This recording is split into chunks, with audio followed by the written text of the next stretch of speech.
nous. Soyez les bienvenus à la bergerie. Nous sommes contents de vous voir aujourd'hui parmi nous. Alléluia, alléluia. Ah, nous autres, nous ne dansons qu'ici. Je ne sais pas si toi tu danses où. Moi, je danse dans la présence de Dieu. Je n'ai pas honte de bouger. Si je pouvais sauter, j'allais sauter. Mais j'ai peur de... j'ai peur de tomber. Mais si j'avais encore 15 ans, j'allais sauter. Bon, comme je n'ai que 20 ans, donc... Alléluia.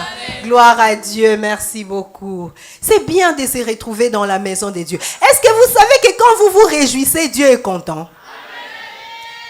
Quand on danse, on est dans la joie. Dieu dit aux anges, attendez, je vais entendre mes enfants. Parce que les anges ne sont pas ses enfants. Il aime bien voir ses enfants dans la joie. Si vous lisez dans la Bible, vous verrez qu'il y a plusieurs fêtes. Plusieurs fêtes. Dieu aime que ses enfants soient dans la fête, dans la joie, dans le bonheur. Ça réjouit les cœurs du Père. Alléluia. Merci à vous d'avoir bravé la pluie. Il y en a qui restent à la maison parce qu'il y a la pluie. Mais au travail, ils vont. Même s'il y a la pluie. Mais pour venir à l'église, moula. Que Dieu vous bénisse, que Dieu vous fasse du bien. À cause de cela, que Dieu se souvienne de vous. Alléluia. Parce que vous avez mis Dieu avant tout. Quel que soit le temps, je vais rendre un culte à mon Dieu. Parce que nous venons rendre un culte à Dieu. Nous venons le célébrer, l'adorer et aussi l'entendre. Que Dieu vous bénisse. Vous pouvez vous asseoir. Merci. Alléluia, Seigneur.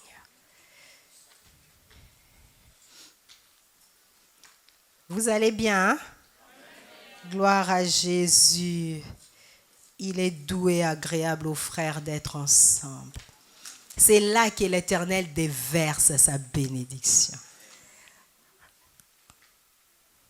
Vous savez, les choses de Dieu, il faut juste croire pour recevoir.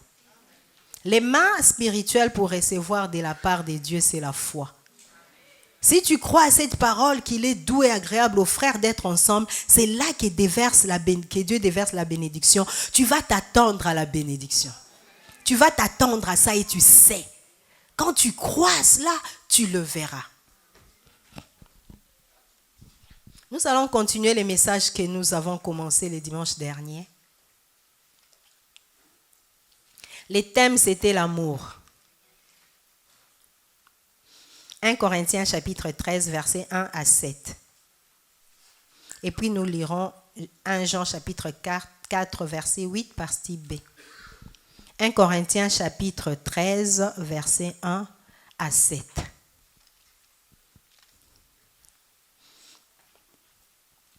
Quand je parlerai les langues des hommes et des anges, si je n'ai pas... J'aime les versions qui disent l'amour. Hein, donc je vais faire comme le dimanche dernier, je remplace la charité par l'amour. Quand je parlerai les langues des hommes et des anges, si je n'ai pas l'amour, je suis un airain qui résonne ou une cymbale qui retentit. Et quand j'aurai les dons de prophétie, la science de tous les mystères, toute la connaissance, quand j'aurai même toute la foi jusqu'à transporter des montagnes, si je n'ai pas l'amour, je ne suis rien. Et quand je distribuerai tous mes biens pour la nourriture de pauvres, quand je livrerai même mon corps pour être brûlé, si je n'ai pas l'amour, cela ne me sert de rien. L'amour est patient. Il est plein de bonté. L'amour n'est point envieux. L'amour ne se vante point. L'amour ne s'enfle point d'orgueil. Il ne fait rien de malhonnête. Il ne cherche point son intérêt. Il ne s'irrite point. Il ne soupçonne point le mal. Il ne se réjouit point de l'injustice, mais il se réjouit de la vérité. Il excuse tout, il croit tout, il espère tout, il supporte tout. Ça, c'est l'amour. Nous avons dit le dimanche dernier que nous devons manifester l'amour. Nous avons dit le dimanche dernier, l'amour c'est quoi? Ou l'amour c'est qui? L'amour c'est Dieu lui-même. La Bible dit dans 1 Jean chapitre 4 verset 8 partie B, Dieu est amour. Donc, quand la Bible dit, si je fais telle chose, sans l'amour, c'est-à-dire sans Dieu avec moi, c'est rien. Tout ce que tu peux faire, si tu n'as pas l'amour, si Dieu n'est pas avec toi, c'est rien. Parce que Dieu est amour. Et nous avons dit encore l'amour, nous devons commencer à les manifester. Nous devons commencer à travailler avec Dieu d'abord dans nos familles. Tu ne peux pas manifester l'amour ici à l'église alors que dans ta famille, tout le monde sait que tu parles à personne. Mais tu viens manifester l'amour ici. 1 Timothée chapitre 5 verset 8 dit ceci.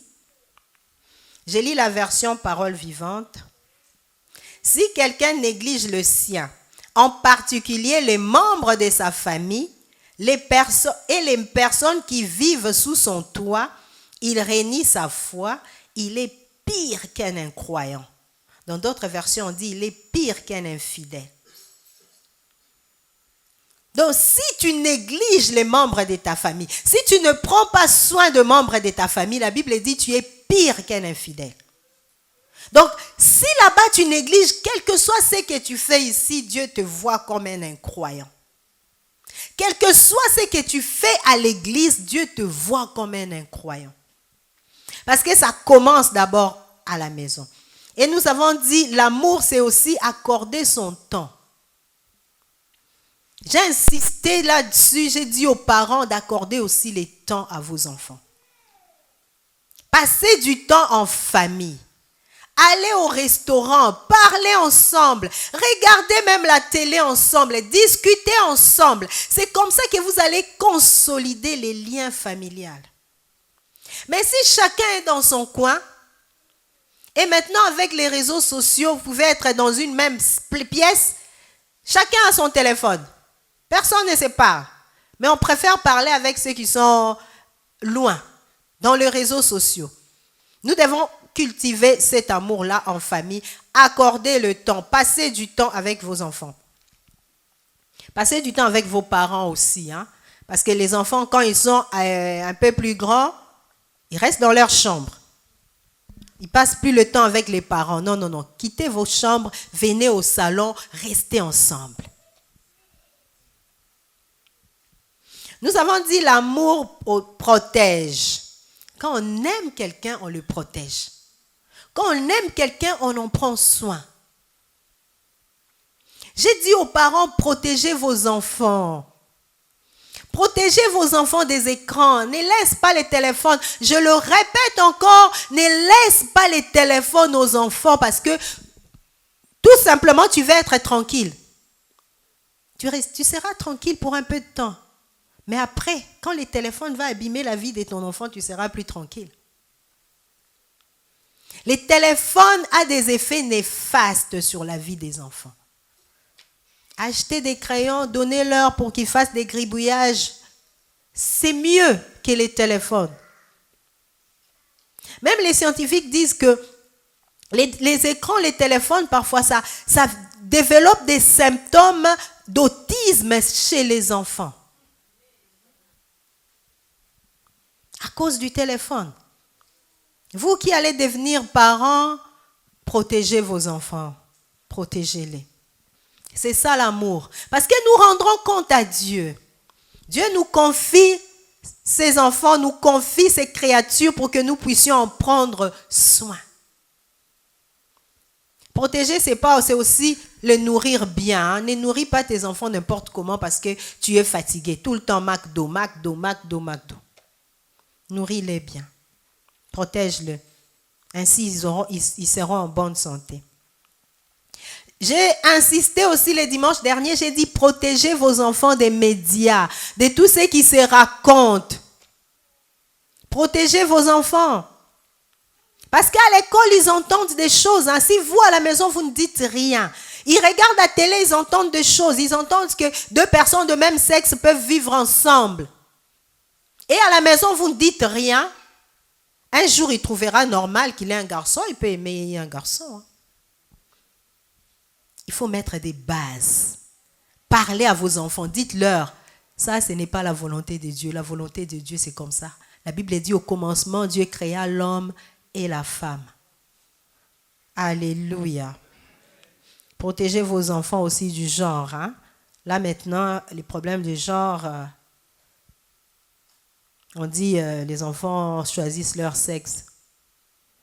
Et toi à la maison, si tu ne dis rien, tu verras ton petit garçon et dire, bon moi maintenant je vais devenir une fille. Parce que toi tu ne dis rien à la maison.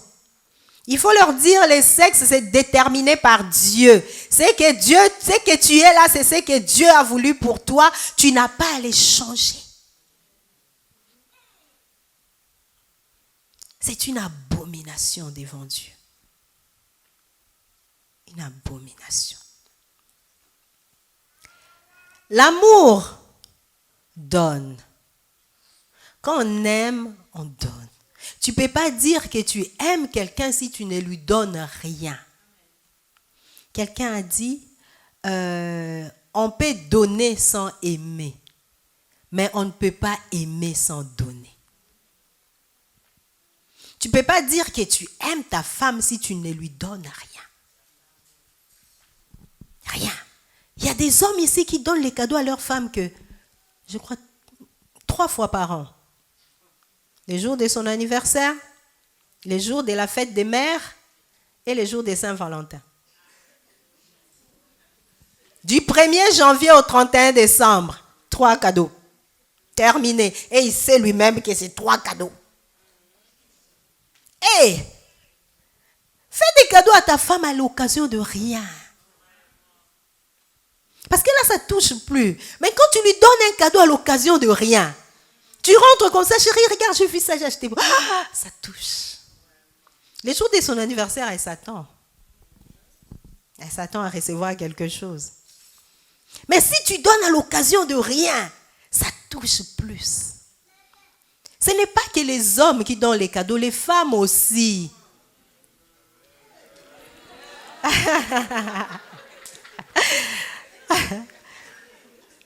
Ah oui, c'est vrai, hein, il y a des femmes qui ne donnent pas.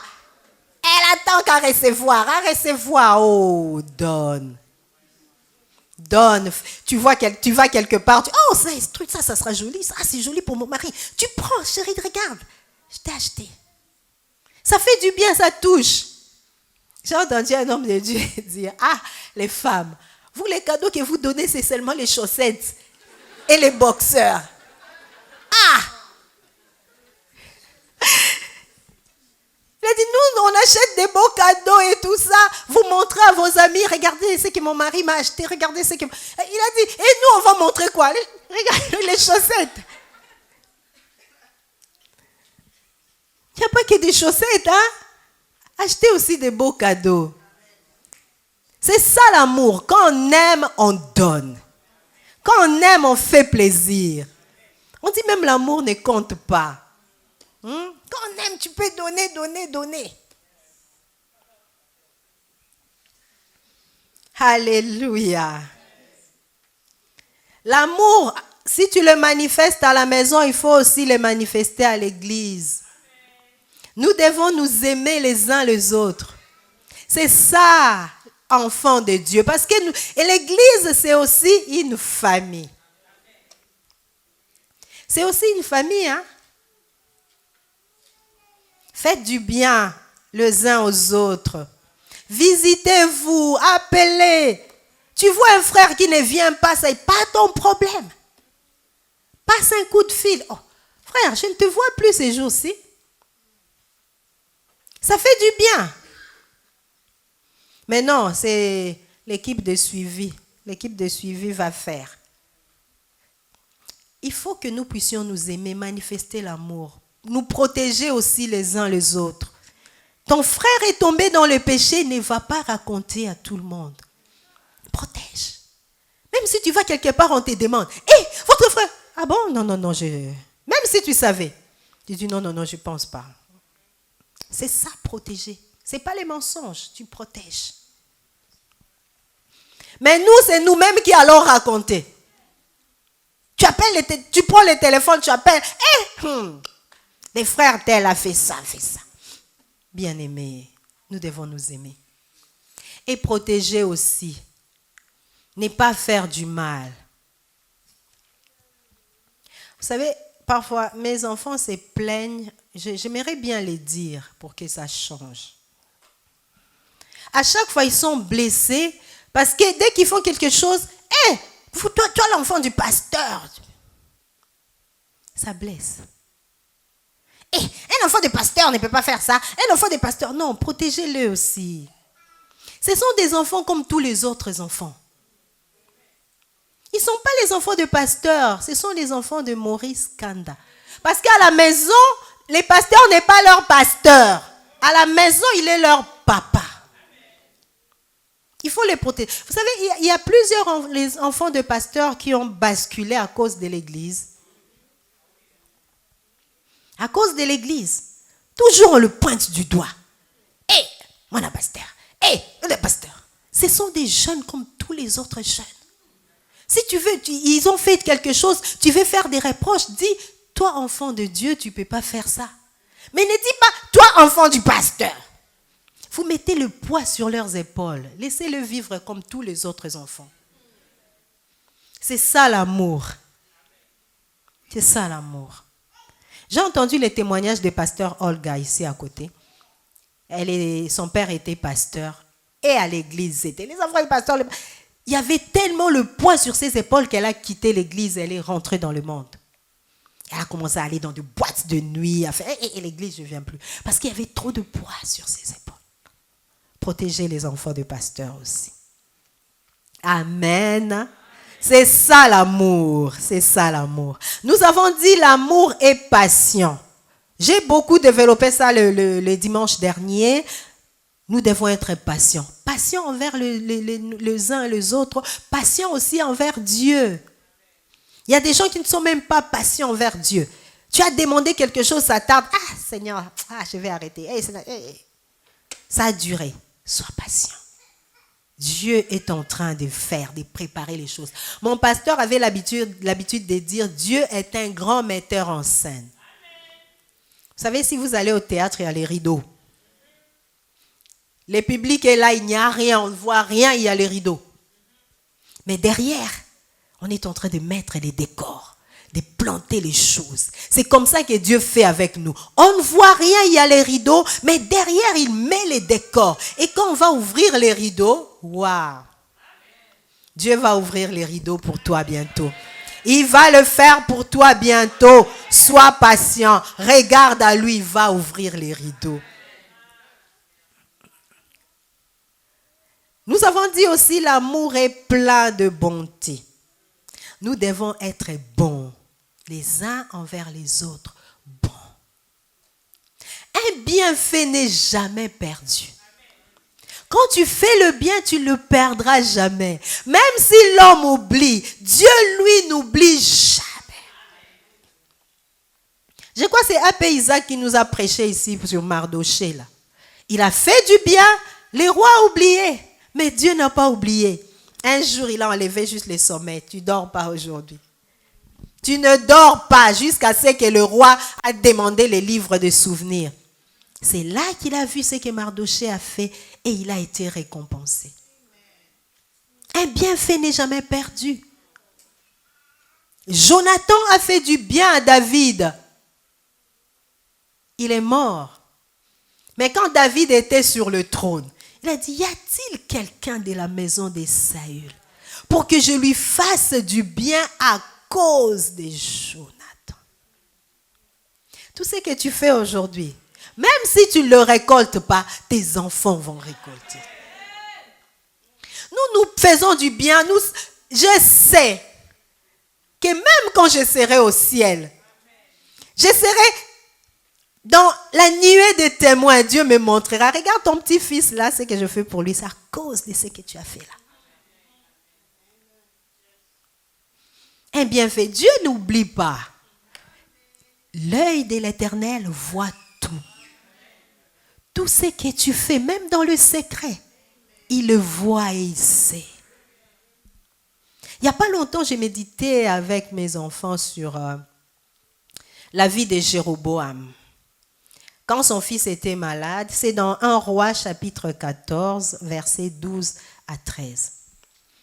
Son fils était malade, il a envoyé sa femme chez le prophète pour demander. Et quand la femme est venue, le prophète a dit, je sais que tu es la femme de Jéroboam. Dès que tu mettras tes pieds dans la ville, ton enfant mourra. Il sera le seul à être enterré dans ta famille parce que j'ai trouvé quelque chose de bon en lui. Son père était méchant, il faisait des mauvaises choses. Mais Dieu a trouvé quelque chose de bon dans la vie de cet enfant. Fais du bien. Dieu s'il voit quelque chose de bon, il te fera du bien. Dans mon quartier, il y avait un papa, au Congo là-bas, à Kinshasa. C'était un papa qui ne priait pas, ce n'était pas quelqu'un qui priait beaucoup, mais il faisait tellement du bien aux gens. Il aidait les pauvres. Il faisait du bien, ces papas-là. Un jour, ma mère ne le voyait plus 1 mois, 2 mois. Et puis un jour, ma mère l'a vu, il était amaigri. Elle a dit, papa tel, je ne te vois plus. Elle a dit, Christine, tu sais que j'ai failli mourir. J'étais à l'article de la mort, j'étais dans les comas. Et pendant que j'étais dans les comas, j'ai vu un ange entrer dans ma chambre d'hôpital. Cet ange m'a regardé, il ne m'a pas parlé, mais en le voyant, j'ai entendu ce qu'il me disait. Il a dit, c'est ton heure, tu vas partir, tu vas mourir. Et l'ange est parti. Cet homme l'a appelé, viens, reviens. Et puis l'ange est revenu. Il a dit, tu sais pourquoi je suis revenu? C'est à cause de bien que tu fais aux autres. C'est pour ça que je suis revenu te dire, tu ne mourras plus. Et il a dit à ma mère, ça m'a sauvé. Et il a continué à faire du bien. Un bienfait n'est jamais perdu.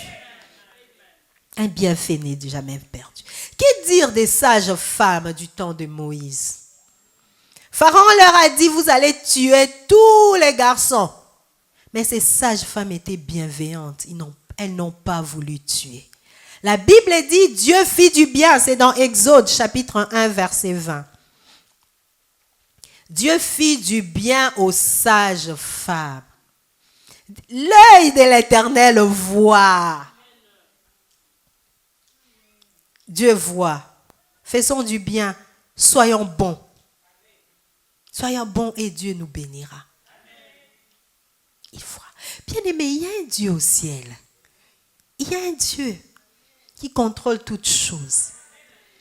Qui voit toutes choses. Même si les pasteurs ne te voient pas.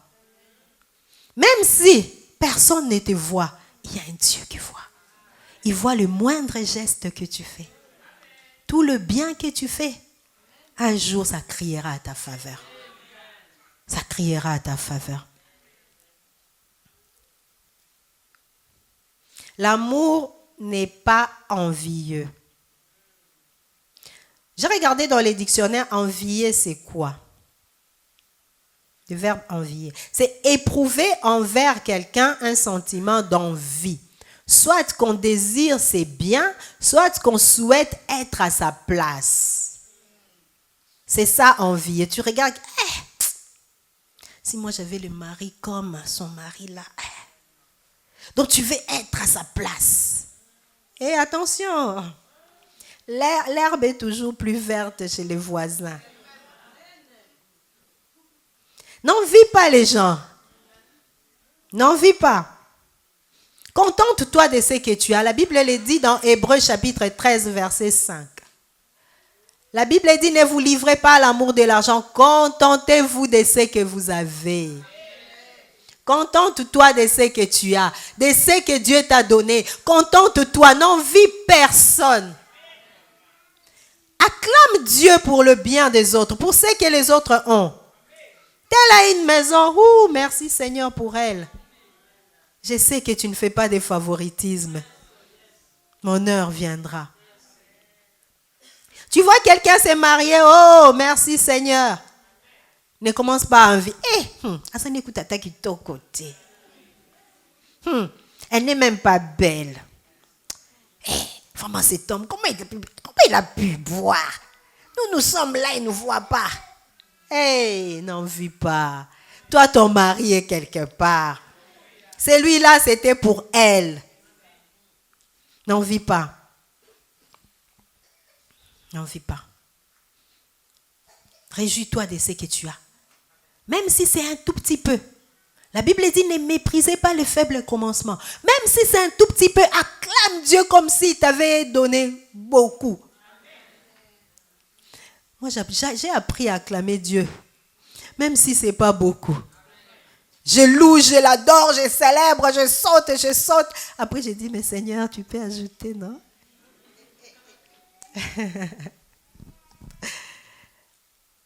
N'envie personne.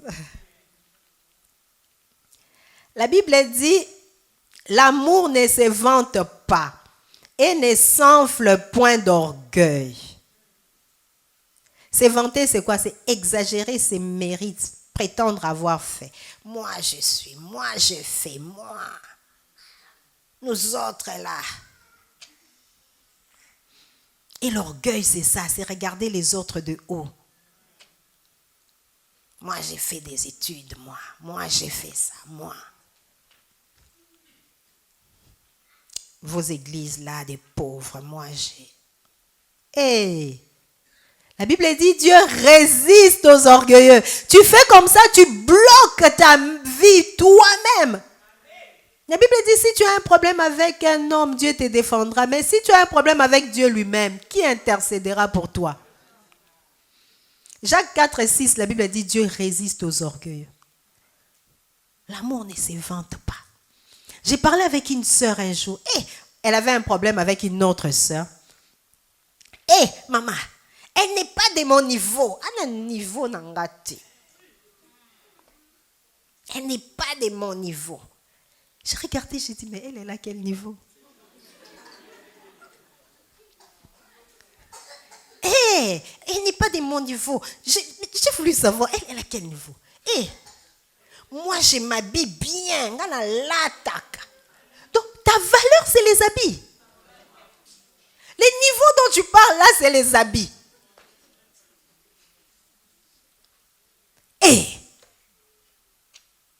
Vraiment. Tu vas t'enorgueillir juste pour les habits, quoi. Les habits. David était un petit berger, là. Il gardait les troupeaux de son père, mais devant Dieu, il avait de la valeur. Devant Dieu, il avait un niveau. Ne regarde pas l'apparence, ne regarde pas, ne néglige personne, ne minimise personne. Tu peux voir quelqu'un comme ça n'a rien, mais devant Dieu, cette personne a de la valeur. Et même peut-être qu'il peut être une source de bénédiction pour toi. Faites attention. Allez, oui, vous pouvez acclamer Dieu.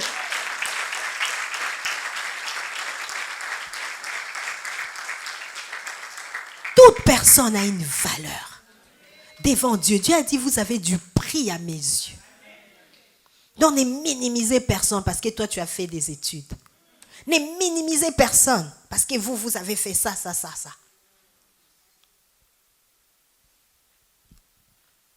Ne diminue personne. Vous savez même, c'est pour ça que j'apprécie les Européens. J'apprécie parfois certaines choses. Vous savez, quand j'ai passé mon bac, il y avait des cours où c'était très difficile pour moi. Tout le monde comprenait, moi je ne comprenais pas. Et le prof, quand il voulait m'expliquer, il venait là où j'étais. Moi, j'étais assise. Lui, il se mettait presque à genoux. Et il me parlait comme ça. C'est pour me dire, tu as le même niveau. Tu as le même niveau que moi. Ne pense pas que tu es bête. Ne pense pas que tu es idiote. Tu peux comprendre. Si moi j'ai compris, toi tu peux comprendre. Donc elle était là et m'expliquait comme ça. Et j'ai appris plus tard c'est comme ça qu'on leur apprend. Tu ne parles pas avec quelqu'un comme ça, tu es debout, tu lui parles comme ça. Il faut lui montrer que on est pareil, t'inquiète. Je n'ai rien de plus que toi. Alléluia. L'amour ne fait rien de malhonnête. Ne fait rien de malhonnête. Quand on a Dieu, quand on travaille avec Dieu, on ne fait rien de malhonnête. Mais toi, ta vie, tu as déjà escroqué combien de personnes? Tu as déjà escroqué combien de personnes? Combien de dettes tu as que tu ne rembourses pas? Ça, c'est être malhonnête. Les amis t'ont amené au restaurant. Bon, vous pouvez payer, hein, je n'ai rien, je vais rembourser. Depuis qu'on t'a payé ces repas-là, jusqu'à aujourd'hui, tu ne rembourses pas. Malhonnête. Là, tu es vraiment malhonnête. L'amour ne fait rien de malhonnête. Tu as pris, depuis que tu as pris le sac de cette sœur-là, jusqu'à aujourd'hui, elle a demandé, elle est même fatiguée de demander. Tu ne payes pas. Qui dit en fouca. Donc, c'est vraiment être malhonnête. Un jour, un frère est venu nous demander de lui prêter de l'argent. On lui a donné. Jusqu'à aujourd'hui, il n'a pas remboursé. On ne lui a jamais demandé. Donc, je suis sûre que dans sa tête, il dit, ils ont oublié.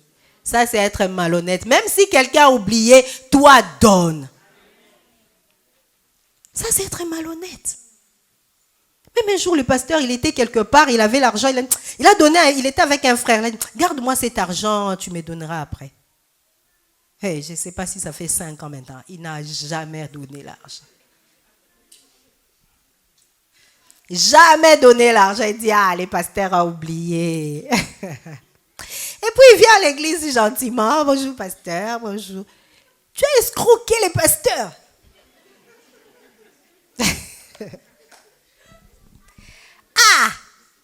Il y a des gens qui ont du courage. Hein? L'amour ne fait rien de malhonnête.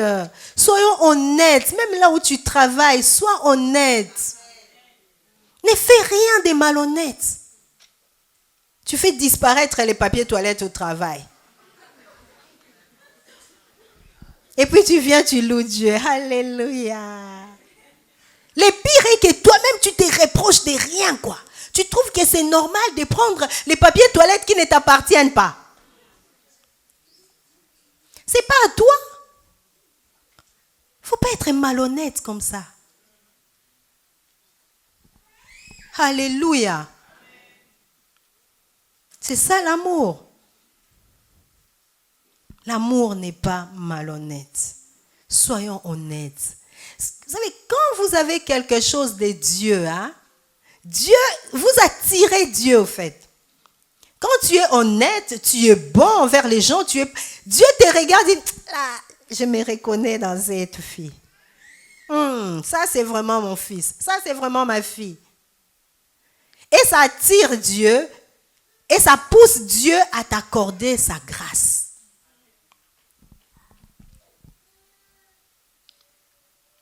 L'amour ne cherche pas son intérêt. Dans d'autres versions, on dit l'amour n'est pas égoïste. Pour faire quelque chose, qu'est-ce que je gagne? Toujours, tu penses toujours à toi. Alors, vous tapez combien? Qu'est-ce que je gagne? Si tu ne gagnes rien, je ne fais pas. Non, c'est toujours toi, toi, toi. Tu as quelque chose, c'est pour toi. Tu vois, il y a quelque chose de bon à la maison, quand toi tu te sers, tu mets une grosse quantité comme ça pour toi. Les autres, quand ils vont venir, il n'y a plus la nourriture. C'est l'égoïsme. Pense aux autres. Chaque fois que tu veux manger, tu dis, est-ce que tout le monde a mangé? Mais toi, ce n'est pas ton problème. Pourvu que moi, je mange, pourvu que moi, je me rassasie. Les autres, tant pis. Ça, ce n'est pas l'amour. L'amour pense aux autres. Même dans le couple, il y a des couples, il y a des hommes ou des femmes égoïstes. C'est toujours son propre plaisir. Ce n'est pas une réunion de couple, c'est pour ça que je parle comme ça, mais les couples comprennent ce que je suis en train de dire. C'est toujours son propre plaisir. C'est toujours qu'on lui fasse lui, ou elle. Il ne pense même pas à l'autre. Ça, c'est l'égoïsme. Un vrai amour pense d'abord aux autres. Un vrai amour pense d'abord aux autres. L'amour ne s'irrite point. J'ai cherché dans d'autres versions parce qu'elle ne s'irrite point. J'ai dit, mais tout le monde s'irrite d'un moment à un autre. Donc, j'ai cherché dans d'autres versions pour être éclairé. Dans d'autres versions, on dit l'amour ne se met pas en colère. Tout le monde se met en colère quelquefois. Et j'ai aimé la version française courant qui dit l'amour ne s'irrite pas et n'éprouve pas la rancune.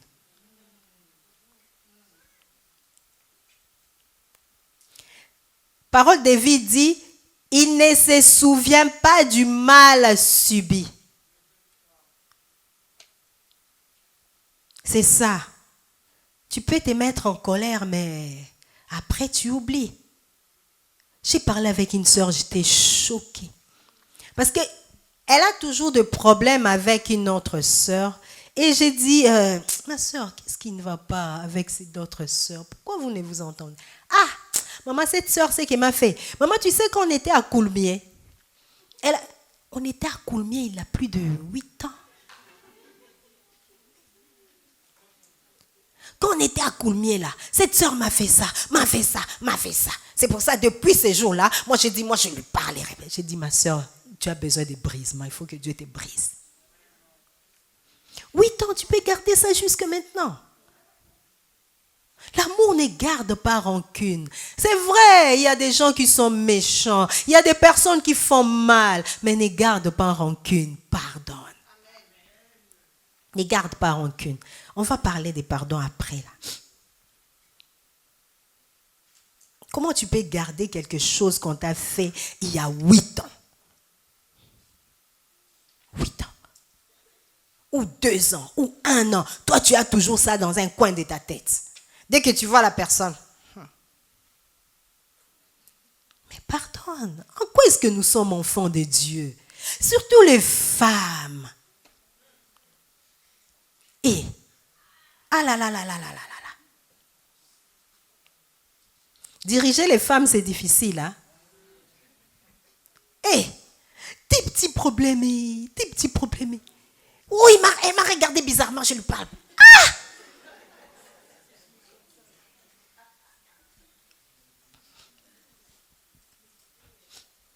Des petits problèmes. Mais vraiment, tu veux en faire un problème. Parce que la personne t'a regardé bizarrement.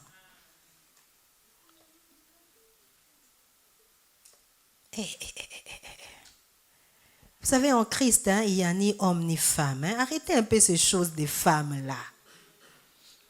Nous devons tous nous identifier à Christ. Être comme Christ. C'est toujours parmi les femmes où il y a telle et telle ne se parle pas, telle et telle ne se... C'est toujours les femmes. Tout ça, c'est parce que Christ n'a pas encore pris la place. Parce que si Christ prend la place, il y a des choses que tu feras passer. J'ai dit aux intercesseurs un jour, si tu as l'amour, tu trouveras des excuses pour les gens. Quelqu'un t'a regardé mal, tu dis, oh Seigneur, Cette personne m'a vraiment mal regardé, peut-être qu'elle a des problèmes. Tu rentres chez toi, tu pries. Seigneur, je prie, oh Dieu, que tu te manifestes dans sa vie. Seigneur, je ne connais pas son problème, mais j'ai vu qu'elle n'était pas bien. Manifeste-toi, c'est ça l'amour. C'est ça l'amour.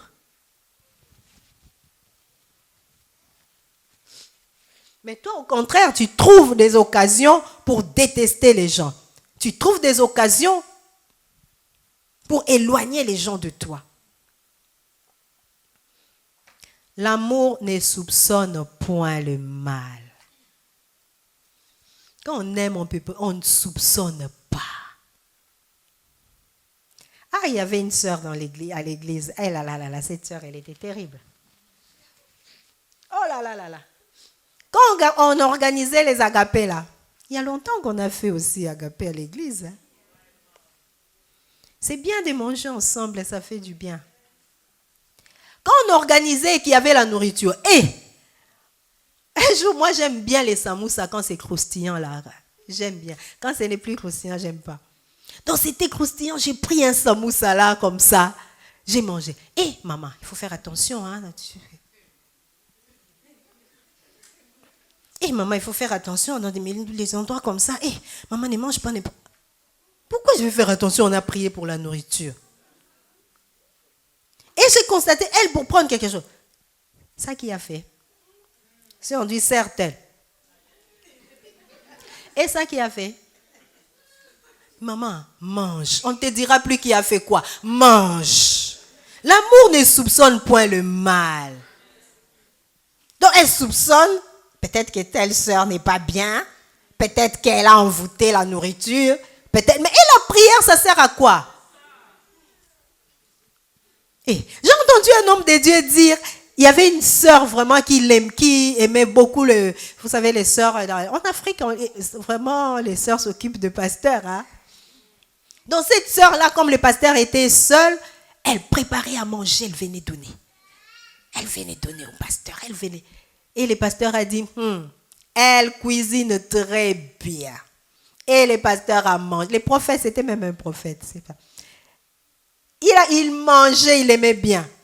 Mais un jour, cette sœur est venue déposer, ils se sont fait des bisous comme ça. Il a senti bizarre. Ma sœur, qu'est-ce que tu as fait dans la nourriture? Qu'est-ce que tu fais? C'est là que cette sœur a avoué, je suis sorcière. D'ailleurs, toute la nourriture que j'ai amenée, j'ai envoûté cela. Et ce prophète a dit, vous savez, j'ai bien mangé cette nourriture, ça ne m'a rien fait. C'est parce que tu pries. Sinon, tu vas vivre dans la peur. Peut-être elle va, mais il va peut-être m'envoûter. Ça c'est quelle vie là? Moi, je ne vais pas vivre dans la peur. C'est vrai, il faut être prudent. Mais il ne faut pas vivre dans la peur et soupçonner tout le monde. L'amour ne soupçonne point.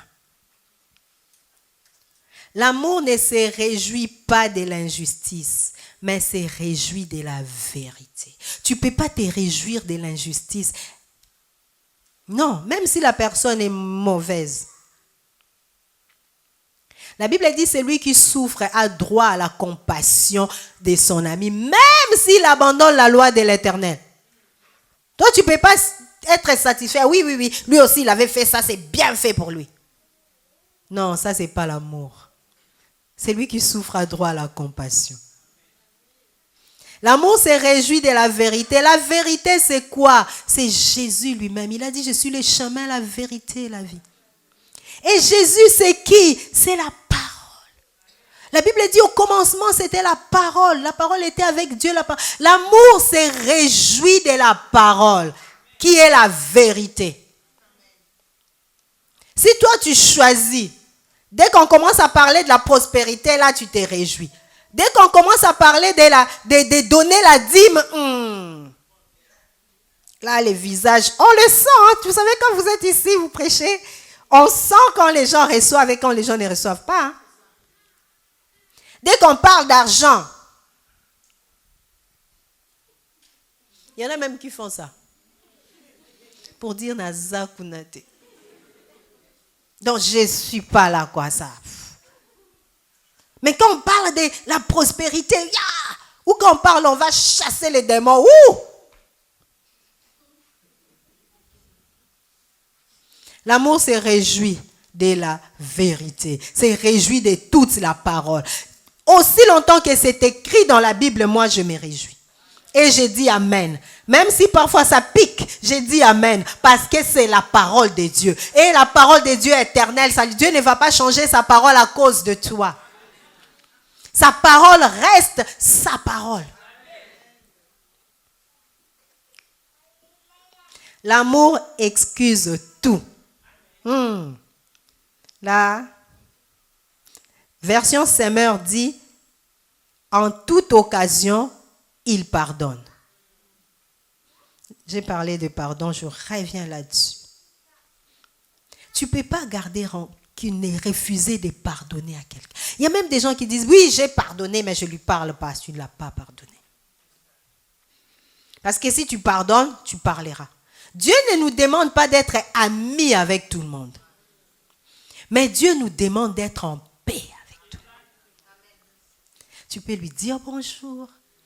Même si vous n'êtes plus des amis, mais parle avec sourire. Bonjour ma soeur, ça va? Bonjour Ted, ça va? Mais non, je ne lui parle plus. Non. Écoute, si tu refuses de pardonner, tu ne fais pas mal à ton frère ou à ta soeur. Tu te fais du mal à toi-même. Dieu qui nous connaît, il a dit pardonner. Il a créé notre corps, il sait. Il sait que notre corps, là, si on refuse de pardonner, ça va détruire le corps. Attention, tu détruis ton corps. Parce qu'à chaque fois que tu penses à cette personne, ton cœur... À chaque fois que tu vois la personne à l'église, ton cœur...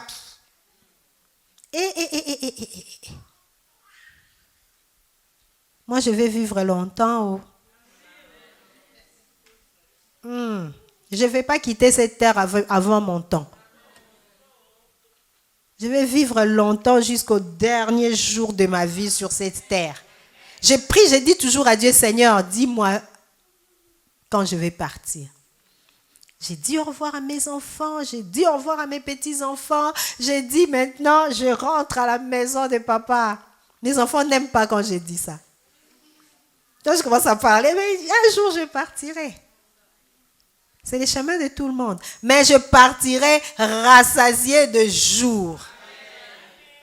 C'est pour ça que je veille sur ma santé, je veille sur mon corps, je veille sur tout ce qui entre dans mes oreilles, je veille sur tout ce que je regarde, je veille parce que ce qui entre dans tes oreilles peut nuire à ta santé. Tu sais ce qu'elle a dit? Elle a dit, toi d'ailleurs, tu es comme ça, tu es comme ça. Ça te fait mal. Veille. Un homme de Dieu a dit, il ne faut pas que tes oreilles deviennent la poubelle. Que les gens viennent mettre des choses, ça va te détruire. J'ai dit à une sœur un jour, ne laisse pas la méchanceté des gens te changer. Si toi tu es quelqu'un de joyeux, de bienveillant, ne change pas parce que quelqu'un t'a blessé. Reste tel que tu es. Parle même à la personne. Vous savez, la plus grande leçon que nous pouvons enseigner aux personnes qui nous font du mal, c'est leur montrer que nous ne sommes pas comme eux. Elle t'a fait du mal, elle s'attend à ce que tu te fâches, que tu ne lui parles pas. Tu viens encore, ça va ma soeur, tu vas bien? Elle va dire, elle est différente de moi. Mais si toi tu réagis comme elle voulait que tu réagisses, c'est elle qui a gagné. Montre à cette personne, ça ne m'atteint même pas. Même si ça te fait mal, quand tu rentres chez toi, oh Jésus, Jésus. Mais quand tu vois la personne, tu lui parles bien. Alléluia. Parce que si tu ne pardonnes pas, Dieu non plus ne te pardonnera pas. C'est clair, noir sur blanc dans la Bible. Matthieu chapitre 6, verset 15. La Bible dit, mais si vous ne pardonnez pas aux hommes, votre Père ne vous pardonnera pas non plus vos offenses. Haha, imagine Dieu ne te pardonne pas. Si Dieu ne te pardonne pas, tu n'as pas accès dans sa présence. Parce que tu es tellement plein de péchés. Oui, la Bible le dit dans Jean chapitre 9, verset 31. Nous savons que Dieu n'exauce point les pécheurs. Donc si Dieu ne te pardonne pas, quand tu viens devant lui, tu es un pécheur parce qu'il y a tous tes péchés devant. Donc tu t'es fait du mal à toi-même. Après tu vas te poser, depuis que j'ai commencé à prier, je ne vois pas la main de Dieu. Mais Dieu ne t'écoute pas parce qu'il n'exauce pas les pécheurs. Toi, ton pardon, là, tu crois que Dieu t'a pardonné parce que tu as demandé pardon. Non, non, non. Avant que Dieu te pardonne, Dieu regardait ce qu'il a pardonné à Marie-Josée. Si tu n'as pas pardonné à Marie-Josée, Dieu dit, niet, je ne te pardonne pas. Mais toi, tu crois que parce que, Seigneur, que le sang de Jésus me purifie. Le sang de Jésus ne va pas te purifier tant que Dieu ne t'a pas pardonné. Le sang de Jésus purifie quand Dieu pardonne. Mais si Dieu ne t'a pas pardonné, tous tes péchés sont devant lui. C'est pour ça que tu ne vois pas l'exaucement de ta prière. Parce que Dieu n'exauce pas les pécheurs. Alléluia. La dernière chose, la Bible dit, l'amour croit tout, espère tout et supporte tout. Dieu ne nous demande pas de croire à tout. Il ne nous demande pas d'être des idiots. On te dit des choses, tu crois, on te dit non, non, non. Quand on parle de croire tout, là, croire à toute la parole. Là, on parle des 3 choses qui demeurent. L'amour croit tout. Les 3 choses qui demeurent, c'est dans 1 Corinthiens chapitre 13, verset 13. La Bible croit tout. La première chose qui demeure, la foi. Espère tout. La deuxième chose qui demeure, c'est l'espérance. Et supporte tout. C'est l'amour. Donc nous devons avoir ces 3 choses-là. Il faut que ces 3 choses-là demeurent en nous. Que nous puissions croire à toute la parole. Pour que nous puissions croire à tout ce que Dieu nous dit. Que nous puissions croire, espérer en ça. Croire et espérer. Il y a des gens qui croient à ce que Dieu leur dit, mais qui n'espèrent pas. Il faut que tu espères. Tous les jours, tu te réveilles, tu dis, ça sera aujourd'hui. Ça sera aujourd'hui. Si la nuit arrive, ça ne s'est pas manifesté, demain, tu continues à espérer, tu dis, ça sera aujourd'hui. Je crois aujourd'hui. Alléluia. Est-ce que quelqu'un est béni? Amen. Alléluia. Gloire à Jésus.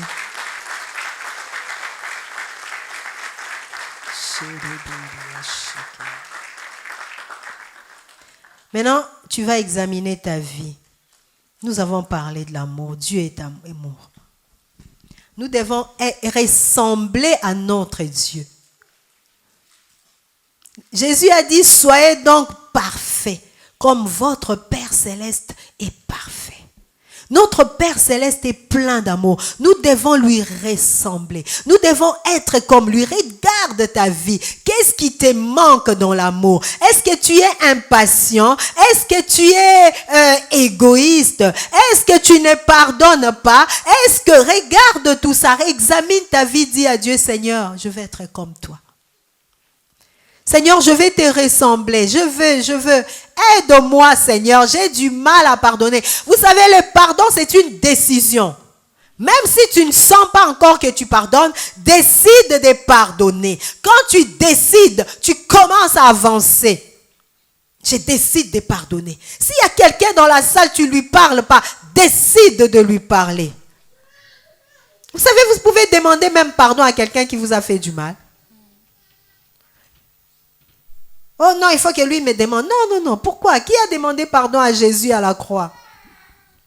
Qui lui a demandé pardon? Mais Jésus a dit pardonne-leur. Regarde ta vie.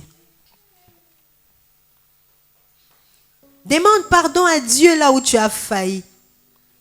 Demande pardon à Dieu. Si tu enviais les autres, demande pardon à Dieu. Si tu ne supportais pas les autres, demande pardon à Dieu. Dis, Seigneur, pardonne-moi. Désormais, je vais être comme toi. Désormais, je vais marcher comme toi. Désormais, je vais pardonner. Je vais aimer. Je ne serai plus égoïste. Désormais. Oh Yahweh. Saint-Esprit, j'ai dit ce que tu as mis dans mon cœur aujourd'hui. Saint-Esprit, je parlais de ta part. Je prie, ô Esprit de Dieu, que cette parole produise le fruit dans le cœur. Que cette parole transforme des vies. Que cette parole change des vies. Que quelqu'un change aujourd'hui, Seigneur. Que quelqu'un pardonne aujourd'hui. Que quelqu'un aime aujourd'hui. Oh Dieu, je te prie. Fais le travail dans le cœur, Seigneur. Je te prie. Fais le travail dans chaque vie, dans chaque cœur. Enlève tout ce qui n'est pas de toi. Enlève tout ce qui est de l'ennemi. Enlève la rancune. Enlève le manque d'amour. Enlève, Seigneur. Mais l'amour, l'amour, l'amour, Seigneur.